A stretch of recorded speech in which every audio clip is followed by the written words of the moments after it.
Want to shop Walmart Black Friday deals first? Walmart Plus members get early access to our hottest deals. Join now and get 50% off a 1-year annual membership. Shop Black Friday deals first with Walmart Plus. See terms at walmartplus.com. Okay, I have to tell you, I was just looking on eBay where I go for all kinds of things I love, and there it was. That hologram trading card. One of the rarest, the last one I needed for my set. Shiny like the... designer handbag of my dreams. One of a kind. eBay had it, and now everyone's asking, ooh, where'd you get your... windshield wipers. eBay has all the parts that fit my car. No more annoying. Just beautiful. Whatever you love, find it on eBay. eBay. Things people love. The holidays are back at Starbucks, and there's so much to share. With classics like Caramel Brulee Latte, Peppermint Mocha, and Chestnut Praline Latte, we're celebrating everyone's flavor of festivity. Order yours in the app.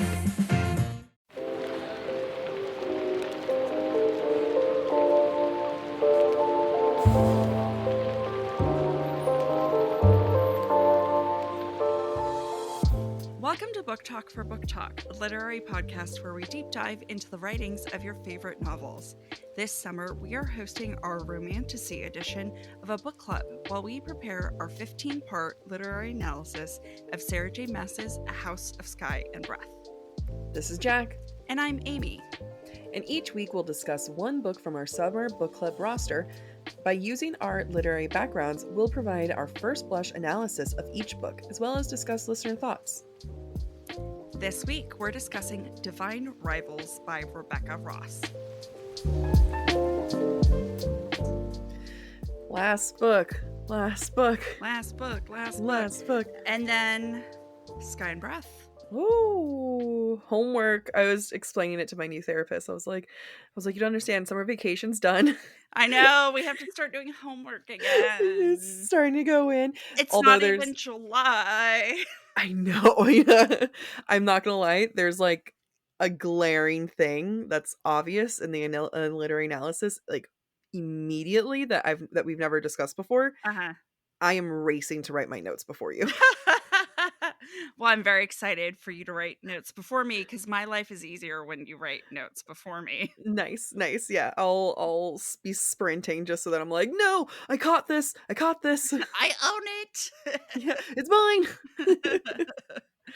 Anyway, so that's next week. Right now we're talking about Divine Rivals. Yes. So you had a lot of emotions. I had so many emotions. I had to warn Jack before she read it because I was like, I am in such a bad mood. The entire time I was finishing up the last 2 hours, I was like, I hurt so much. I can't talk about this. I refuse to talk about it on the podcast because I'm in so much pain. How could anyone want to read this and talk about it later? Yeah, I'm happy you did. And I had like this elaborate thing, which honestly I think is what made me feel better. One, I knew sadness was coming. Mm-hmm. Two, I had a backup plan. So immediately after, I watched Where the Heart Is and Me Before You. So I was sobbing last night. My eyes and lips, my lips get really puffy when I cry. Mm-hmm. And like, so my eyes and lips were like super puffy, and I was like, yes, I'm ready. Yeah, I don't know how you did it because I was miserable just finishing the book. Oh. Again, it was just like a nice cathartic cry. It was great. Yeah. I had a great time last night feeling miserable. I'm really good at sad. That's where I thrive. So let's clarify. We both listened to it. Yes. We did not read it. Correct. And we have not read the sequel. Yes, so don't worry about spoilers because we know nothing. Yes, we're only spoiling the first book. Is it spoilering, or should people have known by now? I mean, people should know by now. I know this is the last book of the whole thing. That's right. We're discussing the entirety of the book. That's what I'm excited for. HOSAB is like, we're just going to start with like, no, we give up. Yeah. Spoiler warning, and this is your only warning because at the beginning of the HOSAB, it's going to be like spoiler for everything. No, leave us alone. Yeah, I think the only thing we could really say is like we won't reveal the entire plot of Throne of Glass. Only because I can't remember it. That's fair. That is an advantage. Yeah, like, the only reason why we don't talk about Throne of Glass as much as we do is because I don't know what I'm talking about. Yeah. Well, the folks here might be here only for Divine Rivals. Oh, So right, right. why So, don't we jump in? all right, First Blush. First blush, the entire time I was listening to the book, I was like, this is You've Got Mail in the 20s meets Hades and Persephone in the background and magic typewriters. Like, I was just like, In Narnia. oh, and Narnia. So it felt like an amalgamation of a Yeah. lot of things. Like, tell me it's not like You've Got Mail. It's, Um, okay, no, the thing is, yeah. what it's more like is not You've Got Mail, it's what You Got Mail is based after, which is Shop Around the Corner. Shop Around the Corner is a film from 1940 something. It's actually set during World War II. And it's I think it's even like in Germany or something like that. And Uh-huh. it's about two people who work in a sales shop, and the two of them are competing salespeople. And Mm. they are going back, and then they leave letters in like a PO box type thing, in like a folder, and that's how they get to know each other through there. So it is You've Got Mail, but it's more like Shop Around the Corner, which is what Yeah. You Got Mail is about. Which I think that's great to know, especially given that it was based in the 40s, because let me revise my time period statement. This is like World War One. This Yeah. is yeah. Oh no, I guess my 20s assessment was about No, right. you got it, babe. So You're good. yeah, You're good. Yeah. early 1910s. So yeah, I love to know that because I didn't know that about You've Got Mail. Yeah. It's, like, considered a Christmas movie, I think. I mean, at least it's a movie I watched during Christmas, so who knows, but Shop Around the Corner? yeah. Oh, okay. You've seen it before? Yeah, I've seen it a couple times. Oh, I didn't know that. I'm cultured. Okay. Yeah, That's I know things.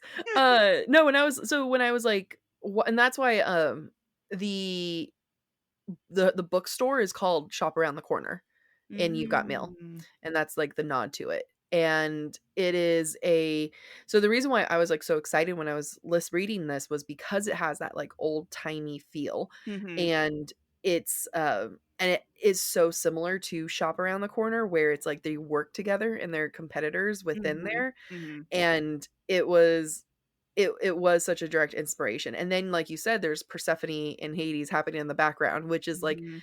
and both of these are such choices because it's not like she's hiding it, like, Right. they're but I don't wanna say she's ripping it off, obviously, like, I don't think that's the case, but it's like, "Oh, this is going to be a direct pull from those 2 things." Right. Well, I mean, it's like other discussions we've had where she's paying homage or Yeah. homage, depending on how you pronounce it. Homage, we're fancy here. It's paying homage to it's a call and response. It's Uh-huh. I really liked this, but I wish it had this. Like, I Yep. really liked Shop Around the Corner, but what if it had fantasy elements? Yeah. What if it had a war in the background? And, like, and I love Hades and Persephone, but, like, what if Hades was actually bad? What if we stopped Mm, romanticizing him? What if, mm. like, the gods were We're this warring. are actually in war? Yeah, yeah. And it's affecting human lives. Yeah. Yeah. I mean, It's really good. it's a very compelling idea. Yeah. And I think that that compelling idea kinda, like, threw some people off, just kinda going through the likes and dislikes, and I mean, I wanna specify, I loved this book. Like, Mm. I was so into it. I was very once I knew it was gonna be a sad ending, I was like, "Yes, make it hurt. Crawl for her." Right? Like, it's like one of those, like, you can tell she's having fun being evil and writing it and stuff. Mhm, mhm. And this book is going to be one of my favorite books that I've read this year. Like, Oh, one of my okay. top books, I think, like, that I've read. And yeah, out of 2024, it's top 5 that I've read this year. That's a high bar because you read It a is. lot. I have a lot of books that I've read. Yeah, I really, really enjoyed it. I thought, like, so we were talking a little bit before I thought sidetrained, uh, that the world with the idea of the gods happening in the background. I know some people were thrown by it, and I know that, but for me, I really enjoyed it because it's such a like, what if you're just in the crosshairs of it? Like, what if you Mhm. weren't a main character? What if you weren't like, and suddenly you discover she's the daughter of one of the gods? Right, right.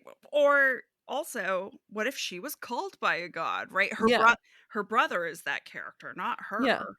Oh Uh, yeah.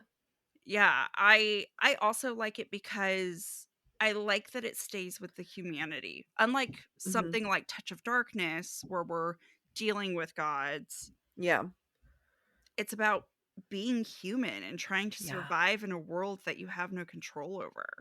yeah.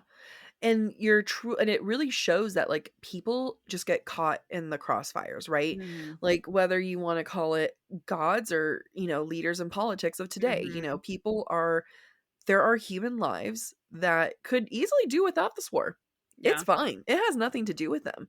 It is truly a, a war between gods, and everyone else has nothing to do with this. Mhm. They don't need to be a part of it, and yet they're being dragged into it because of egos, Mhm. essentially. Mhm. Yeah. Or a sense of false ownership. Yeah.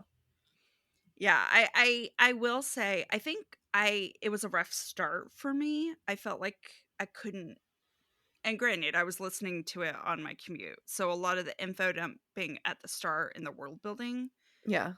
and it's strictly just the start Yeah. that I was just like tuning it out. However, Okay. once I got into it was like the period right before Iris's mother dies. Yeah. That Yeah. that period where you can tell Roman is really falling for her, like, when Yep. they go to the sandwich shop and they start to interact more. Yep. That's when I got on board. I Okay. think the period after the prologue, where it was introducing the world and their dynamic, was a little harder for me. And maybe it was just Yeah. my commute that day, like, I don't know. I think because I at that point she didn't know get the letters yet. How soon did she get the letters from him? It was pretty fast in the book, right? That she started receiving letters from him Yeah, also. so maybe it might be that I just tuned out the part before she started getting letters Yeah, from I'm just trying Roman. to think of like I can't remember anything even though I just listened to this. But I feel like I was on board pretty quickly, mostly because I think that Iris is I liked her character quite a bit. Mhm. I felt like she was kind of refreshing in the sense that she wasn't like overly gruff and she wasn't overly, I'm a optimistic. She was just Yeah. kind of like, I am surviving, but she also like wasn't necessarily complaining about it. She was just trying to Mhm. get through her day. And I felt like it felt like a much more realistic approach to life in my mind. Maybe that's not the case for everyone, but she was late to work, but she didn't really want to talk about it. She was angry at her brother, but she didn't really want to talk about it. She's angry Mhm. at her mom, but she didn't really want to talk about it. Yeah. And there was a lot to her that I was, you don't get the stabby female. You don't get this like super sassy woman, right? I mean, if you poke her too much, she'll respond. But like it just felt like she was just a normal person. Yeah, I mean, for me, she does have a lot of qualities that I think, in my mind, a lot align with Feyre from A Court of Thorns and Roses, like, Yeah. in the real for Yes. very beginning, just that surviving Yep. aspect. Granted, she was a little stabby because she killed a wolf at Yeah, the yeah, yeah. beginning. Girl's got to But do what a girl's got to do. other than that, like, I feel like they were the same person in a lot of ways, of just like, Yes. I'm trying to make the best of the situation that I'm in. It's not a great situation, but I'm not going to be a bitch about it. Yeah. I'm just going to try and do my day to day.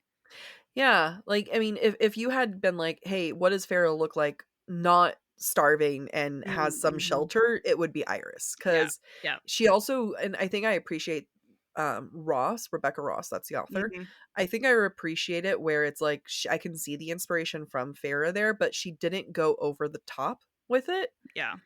and she didn't go like full Farah. Like what is a person's true reaction? What would they be like in this Mhm. situation? And it didn't feel over the top. Even in the moments that were frustrating, like her not telling her boss Yeah. what, about like her mom and stuff. It's annoying, it's frustrating, but I also get it. Yeah. Yeah. Yeah, you both empathize with her, and also your actions make sense even if that's not what I want you to do. Yeah, and like I know a lot of people don't like Iris just because of like what the choices that she makes at the very end. Like a Mhm. lot of people don't like her, but all of it was stuff that I think is like super relatable. Yeah, I was thinking a lot about that at the end, that, you know, am I annoyed that every time Roman asks Iris to choose him, stay with him, Mhm. she always finds a reason not to, Mhm. right? When they're on the front lines, she's like, I've got to go help these other soldiers. Yeah. When he's in the infirmary, well, I'm mad about his identity reveal. When she's when there's tear gas, well, there's tear gas, and I thought this man was him. There's so, or oh no, right before the tear gas. When the thing was about to drop. Right.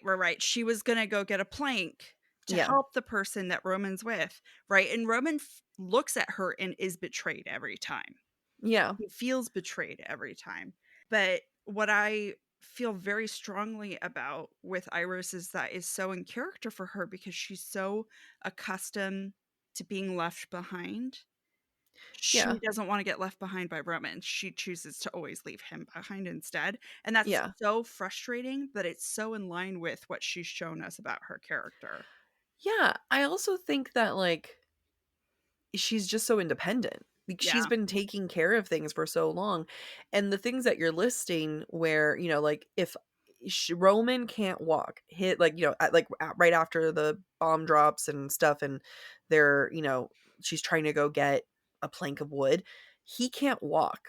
And the plank of wood isn't that far. So like it's kind of like, at that point she's committed to staying with him. In her mind, she's been like, I'm going to stick with him, and going to go get a plank of wood it's a like, trust me, as I was reading it, I was like, "No, bitch. No, you stay. Wrong choice. You stay. You just, like, watch the person die. It's fine." But at the same time, like, she is having a traumatic response to what Mhm. happened earlier when her and Roman were on the front lines and she went back and forth trying to save people there too. And that wasn't even something that she decided. She was told to do that. She Right. was ready to get on the lorry and was like ready to go bounce with Roman, but then that one guy was like, you go help and pick up people, and now suddenly she's in charge of who lives and who dies Mhm. depending on who they get back. And we can see, which I applaud Ross with, the PTSD Mhm. that Iris has, every Yeah. time there's a like something drops or something like that. And, she kind of has flashbacks to that. Well, of course, in this moment, she would want to go and help people because that's what happened last time. Right. She has now been conditioned. Yeah. Like, other people's lives depend on her going to help them. And ultimately, like, she was willing to run away from people when she was running with Forrest and thought it was Roman. Yeah. And, I was talking to Cambria about this and our friend, and she was just like, she should have known that that wasn't him. And I'm like, wartime, like, have some grace. Yeah. He's wearing a mask. He has the romper on and everything. And And her mouth and eyes have probably just been bleeding, like. yeah, and she's just like happy to get the hell out. Like, Mhm. okay, he's being rough with her. I would too. Like, I would be busy trying to like get someone out. So like I don't fault her for that. Uh I'm even proud of her of coming around to Roman after a few days after the hospital moment when she Mhm. discovers Mhm. his identity.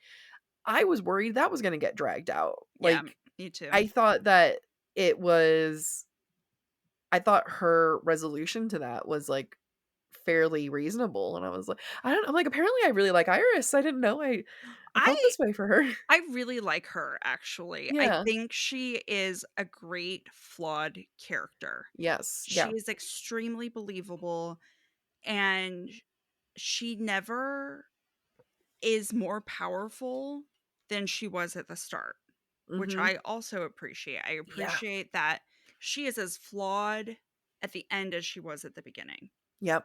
The only thing that has changed really are her feelings for Roman. But with that, she's also changed because she's open to friends, to Addie, to Marisol, thank you. I was like, it's not Merida, Marisol and Addie, like, and she's open to Roman. Like, she says at one point, this is my family. This is like the life. So, you know, you go to Iris at the start of the book, who was so closed off to her own family. Yeah. To, you know, Forrest being gone, and to her own mom and everything, that now you have her making a very conscious choice of being emotionally open to others. And I think what hurts so much about it is that she quite literally ends the book where she starts, and that's in her room. And that's really painful because, yes, she has the same flaws, like, though she absolutely, she's really consistent, but she has grown as a character. Yeah. And she has, like, really figured out, and she's made such conscious, like, good for you, Addie, like, or Iris, like, she makes such conscious decisions of, like, I'm going to give him a piece of armor. I'm going to try. I'm scared and I'm going to try, just to end up home. Yeah. Yeah. Ooh.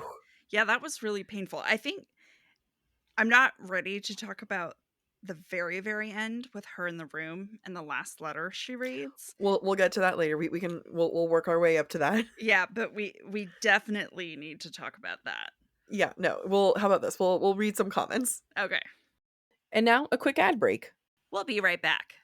Amy, this heat has been absolutely killer. It is so bad. You know I can't stand heat. I can't stand the feeling of it, and I can't stand how dry my lips get. Well, good news. I have a solution for you, and that's City Lips by City Beauty. City Lips by City Beauty is one of my favorite new products because it is smooth and hydrating for my lips. And who doesn't want smooth, hydrated lips when it's 100 degrees outside? It honestly doesn't matter how much water I drink. My lips are still absolutely dry and chapped. And with this, I just keep reapplying while sitting at my desk all day. And now, not only are my lips more hydrated, but they even look fuller too. Sometimes when I wear it during meetings, people comment and they're like, oh my God, you're so fancy. Look at you all dressed up. And I'm like, I'm literally just wearing City Lips by City Beauty. So it's a little hack there, a little work from home hack. Although I don't work from home, I will say that my colleagues do give me a lot of compliments at work, in the office, about how visibly plump my lips look, as well as just how lovely the color is, or the shade is, of what I'm wearing. I was not prepared for how pigmented these glosses were going to be. And they have 14 different shades. I already have 3. Nice. What I absolutely love about City Lips by City Beauty is that it has some of my favorite ingredients I like to have in my skincare, like hyaluronic acid and peptides, but now I have it for my lips. If you want fuller and plumper lips with City Lips, shop citybeauty.com. And great news, we are getting you 15% off site-wide with the code BookTok. That's BOOKTALK. This is specifically for our listeners. We encourage you to check it out. And what's great about this is that they do have a 60-day money-back guarantee policy, so it does not hurt to try. So make sure you try City Lips by City Beauty with our promo code BookTalk to get 15% off. That's BOOKTALK. Fall has officially started here in Los Angeles, and that means we finally get to do fall activities. I have been counting down the days for when I can go to pumpkin patches, maybe even hit up an apple orchard, and I get to do all of it looking super cute in my Quince boyfriend sweater. This weather is perfect for my dark academia vibes, and I'm so excited to bust out my washable silk blouse because you know I'm going to be taking pictures. Quince is known for their Mongolian cashmere sweaters from $50. And that's not all. Quince has so many other amazing things on their website. All of those items are priced 50 to 80% less than similar brands. That includes leather jackets, cotton cardigans, soft denim. Like, my entire fall wardrobe is genuinely turning into Quince wardrobe. By partnering directly with top factories and cutting out the cost of the middleman, we get savings as the customer. One of my favorite parts about Quince is the fact that they only work with factories that use safe, ethical, and responsible manufacturing practices. And they still manage to get premium fabrics and finishes for that, luxury feeling for every item that they have.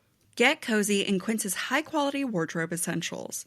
Go to quince.com/booktalk for free shipping on your order and 365-day returns. That's Quince, QUINCE.com/booktalk, BOOKTALK, to get free shipping and 365-day returns. That's quince.com/booktalk.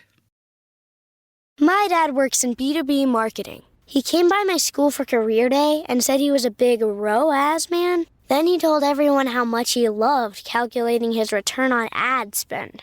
My friends still laugh at me to this day. Not everyone gets B2B, but with LinkedIn, you'll be able to reach people who do. Get a $100 credit on your next ad campaign. Go to linkedin.com/campaign to claim your credit. That's linkedin.com/campaign. Terms and conditions apply. LinkedIn, the place to be, to be. So one of the things that we've consistently seen on feedback from our listeners that they like is the writing style. Mhm. And I agree. I thought this was such a well done, well thought out, well written book. Yeah, I think what everyone seems to love about it, I'm seeing multiple times how whimsical it is. One of Mm-hmm. our listeners said, the romantic writing style had me giddy with whimsy. It's Yeah. so cute. Yeah.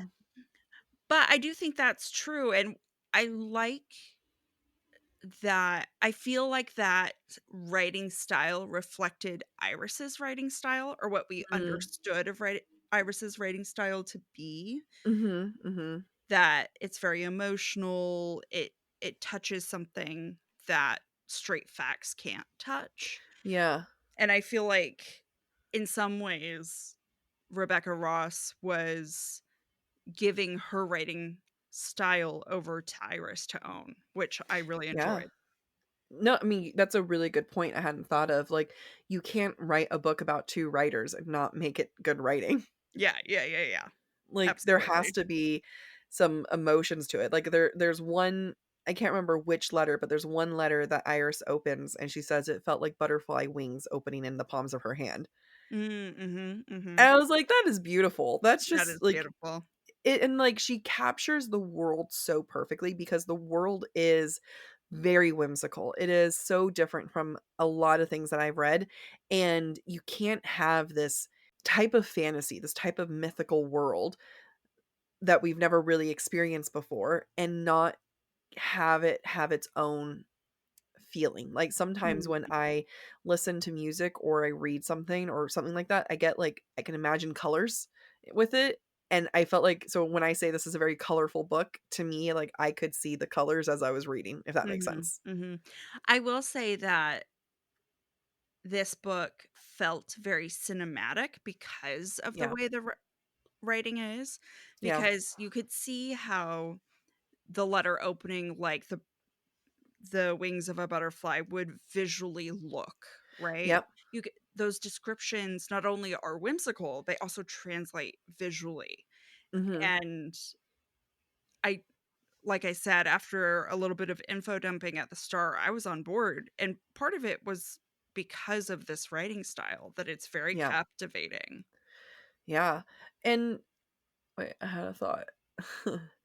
I think it has to be. Wait, where was my thought going? Okay, I'm gonna say the thing and let's see if I can get there. Okay. We might have to cut it out. But I was kind of like my brain thought process was starting to go with like you need it to be whimsical with the gods Yeah. because you have this like oh that's what I'm going for. You have this like really intense thing happening, right? You have gods and you have war. You Mhm. have destruction. You have this really intense thing going on. You need to counteract it or you don't Mhm. need to, but it's a choice, a creative choice that she made to counteract that harsh reality with a very thematic, beautiful writing style. Well, let's take it one step further. You have these really heavy subjects of gods fighting, of war, of destruction of humanity in pockets of the world. And the choice to use a very romantic narrative style Yeah. makes the everyday life feel more meaningful, Yep. more important. It Yeah. gives it purpose in a way that I feel like if you wrote about these lives in a more matter of fact way, we wouldn't really care. No, and that's such a good point, like romanticizing the world in a world that's like not dealing with the war, Mhm. because like we don't get much war scene, like the wartime between everything, right? We get the final battle and we get them in the trenches. That's Right. it. The rest of it is about life away from war and how it's Mhm. being impacted by it. Yeah. And there's like a special bubble that's Yeah. happening because they're surrounded by this thing, this war that they can't stop, but it's Yeah. encompassing them. So their bubble, their world has to be its own little romanticized way of looking at things. Yeah.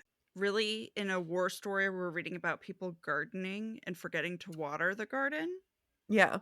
But it's such a beautiful feeling to be like, Mhm. this place is sacred to the people who live there. Yeah. It, for so many reasons, it's the bond between Keegan and Marisol. It's where Roman and Iris get married. Like, Mhm. it's a very special place. And I will always visualize a slightly dying garden Yeah. as this book. Like, Yeah. warm sun, some vegetation, kind of sparse, and Mhm. people in jumpsuits. Like, Yeah. that is the visual I get from this book. And it's really beautiful because there's so much meaning to that. Yeah, and I feel like she does a good job with making each setting, the setting of the city and the setting of the Mhm. town, right? Mhm. That they feel safe and they Mhm. feel separate and away from the war. Even with the little village that they're in and the warnings and the bells, it's all doable, like you just kind of like hunker down. You just Yeah. wait for these horrible, scary things to pass. But like, nothing's happened to them yet. And all these, like, you get to have the peace to make a garden. You Mhm. get to have the peace to go check out the people at the hospital and write their books, their letters for everyone. So there's a lot of things that they can do to survive and make an everyday life, which is such a human experience where they're able to continue with everyday life in the midst of all this chaos. Yeah. Yeah. Which should be celebrated. Absolutely. Still in realms of writing, I want to talk about the pacing of the book, Mhm. because you have so many different sections. Like, it's funny thinking about, oh, they were in the city before Mhm. and then they went off to war and it's like to be war correspondents. And I felt like the pacing for the most part was really well done. Mhm. Yeah, it jumps, right? But it jumps in the way that exchanging letters through mail jumps. Yeah. It jumps in the way that is natural when you're corresponding with someone. Yeah. And so I think it was very rare for me to feel like, wow, how long has it been? I think that for me it was like more towards like the end with falling in love with what's his name, the Carter, what's his Oh, like Kava. Falling in love with Kava versus falling in love with Roman. Like, I needed a little bit more time to like actually fall for them each, but at the same time, like, I'm on board. This closer to me. So before we talk more about the romance and our thoughts about pacing on the romance and whatnot, I thought I had to burp. That's Sorry. okay. It'll come up in a minute. Yeah, well. Um, one of our listeners told us one of the things they didn't like about the book was that the stakes were not high enough for the war between Dacre and Enva. I saw a couple of comments similar that like there wasn't much plot, that the plot wasn't as intense as they would have liked. And I can see why someone would have those thoughts, but I feel like the intention isn't to have this grand fantasy. I think the intention was to have what do everyday lives look like in this larger thing that's happening. Yeah. Yeah. I mean, I agree with you. I think it goes to everything we were talking about earlier in the episode.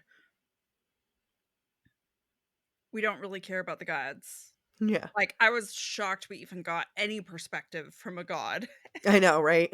at the end of the book. And it was only really to explain what happened to Roman Yep. and to set up for the next book. So I personally did not need stakes for the war. And quite Mhm. frankly, when you think about it, what war in our world, let me rephrase that. And when you think about it, like, let's look at World War One. Mhm. Why was that war started? We killed off Franz Ferdinand. Franz Ferdinand, and it was because a bunch of people were a bunch allies with a bunch of other people. They all decided they had to go to war. Mhm. It's a very stupid reason to go to war. Yeah. It's Most wars are quite stupid. most wars are quite stupid. So, regardless of whether there are people who feel like the stakes are high from an outside Mhm. perspective and from a marketing perspective, if we're Yeah. gonna be honest, like, how do you sell this war to people and convince them to join your armies? Like, you Yeah. can't. Instead, they have to be compelled by a god to join the army. Right? Right? So I didn't need the stakes to be high because I knew they weren't high. It's about, as you said earlier, Jack, it's about the ego of one person or one Of god. one god, yeah. I mean, and that's just the background. Like, that's not what the book is about. The book is Mhm. about two people falling in love in a magical way, Right. And, what is the plot? At one point, halfway through, I was like, oh, there's not like a plot necessarily. Like, Mhm. girl tries to find her brother, becomes a war correspondent, and boy follows after her and they fall in love. And they kind of have like a shop around the corner situation with magic typewriters. And Like, then they get separated by said brother. yeah, like uh, and so like when you and that's like again, that's not the plot, that's the end, that's the Yeah, twist. yeah. So, like I can see book 2 having an actual plot, like trying to Yeah. get him back, trying to get other things, but it just feels like I have such a quaint feeling about this book, Mhm. like kind of like you described it, a dying garden and a beautiful sun and rolling Mhm. hills and stuff. Mhm. And it's just a pretty little love story. Like it's just a cute little thing that is in the middle of chaos and horrible things happening. So, like I was aware at one point where I was like, it's not really much of a plot. Even the through line, the thing that Mhm. gets someone, the like overarching plot, right? The thing that's like supposed to get you from A to Z, and that's supposed to be her looking for her brother. It was still like it's kind of half-hearted, like it wasn't. Yeah, at the end of the day, the point of this book is about these two characters falling in love Mhm. and Iris opening herself up to relationships. Yeah. And And that's okay. yeah, it's okay. I think, the wars in the background, the stakes aren't high because I can almost guarantee that was not the story that Ross wanted to write. She Yeah. she wanted a reason to write about two war correspondents falling in love. When I read the back of this book, when we were trying to figure out like which book to like throw in for the last two, Mhm. it sounded stupid. Like I was like, two journalists fall in love with a magic something or other, and I'm like, oh, this sounds lame.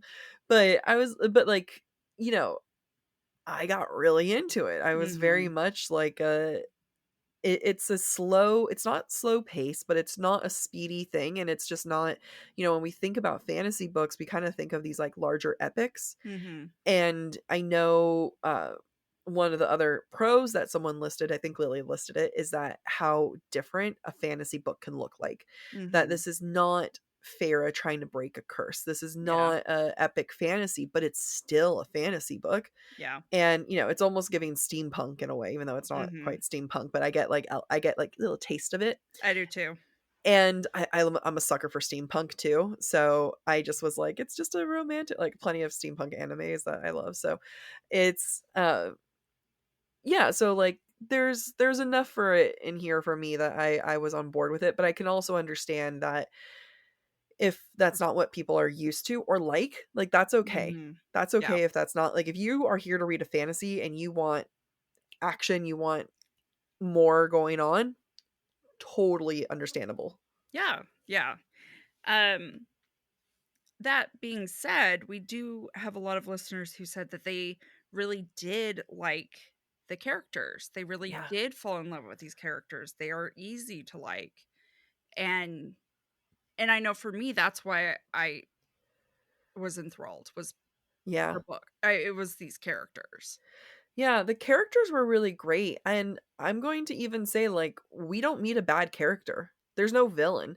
I mean, maybe his dad is the worst one there, Mhm. and we can understand his motivations. It's not a good motivation, but we can Right. understand it. Right, right. Like, he's trying to preserve his family. He knows the war is coming. He is trying to be strategic.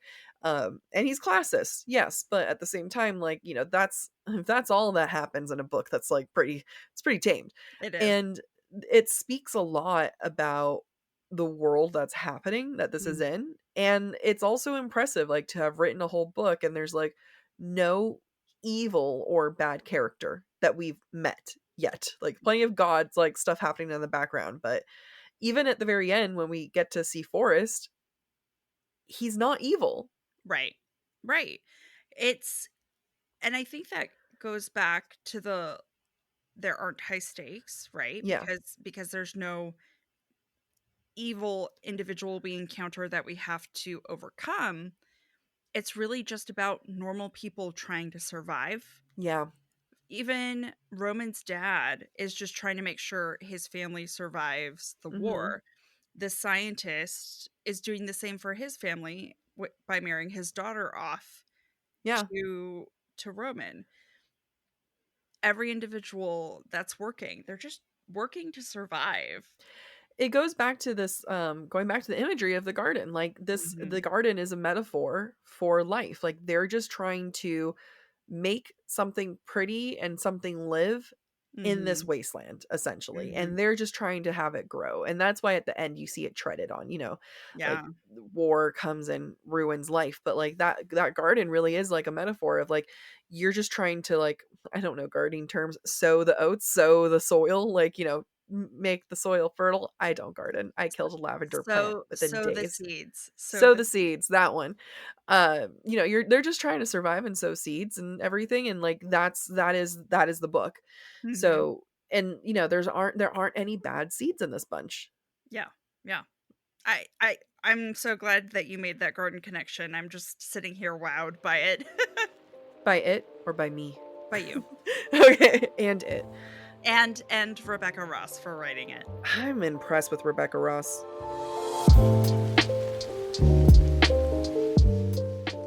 Thank you for listening to part 1 of this week's episode of Book Talk for Book Talk. Stick around for part 2, which airs on Thursday. We encourage you to rate and subscribe to our show on your preferred podcast listening platform. We would love to hear your thoughts based on today's conversation. If you're enjoying the podcast, please visit our website, booktalkforbooktalk.com, to view our latest merch and learn about supporting the show through Patreon, Ko-Fi, or Venmo. You can also follow us on TikTok or Instagram at the handle booktalkforbooktalk. Bye!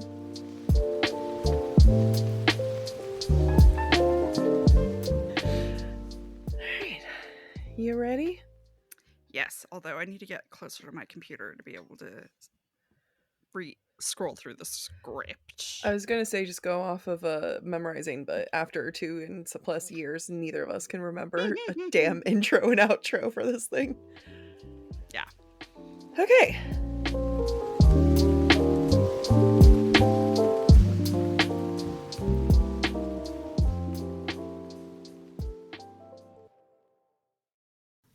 Fall has officially started here in Los Angeles, and that means we finally get to do fall activities. I have been counting down the days for when I can go to pumpkin patches, maybe even hit up an apple orchard, and I get to do all of it looking super cute in my Quince boyfriend sweater. This weather is perfect for my dark academia vibes, and I'm so excited to bust out my washable silk blouse because you know I'm going to be taking pictures. Quince is known for their Mongolian cashmere sweaters from $50. And that's not all. Quince has so many other amazing things on their website. All of those items are priced 50 to 80% less than similar brands. That includes leather jackets, cotton cardigans, soft denim. Like, my entire fall wardrobe is genuinely turning into Quince wardrobe. By partnering directly with top factories and cutting out the cost of the middleman, we get savings as the customer. One of my favorite parts about Quince is the fact that they only work with factories that use safe, ethical, and responsible manufacturing practices. And they still manage to get premium fabrics and finishes for that, luxury feeling for every item that they have. Get cozy in Quince's high-quality wardrobe essentials. Go to quince.com/booktalk for free shipping on your order and 365-day returns. That's Quince, QUINCE.com/booktalk, BOOKTALK, to get free shipping and 365-day returns. That's quince.com/booktalk.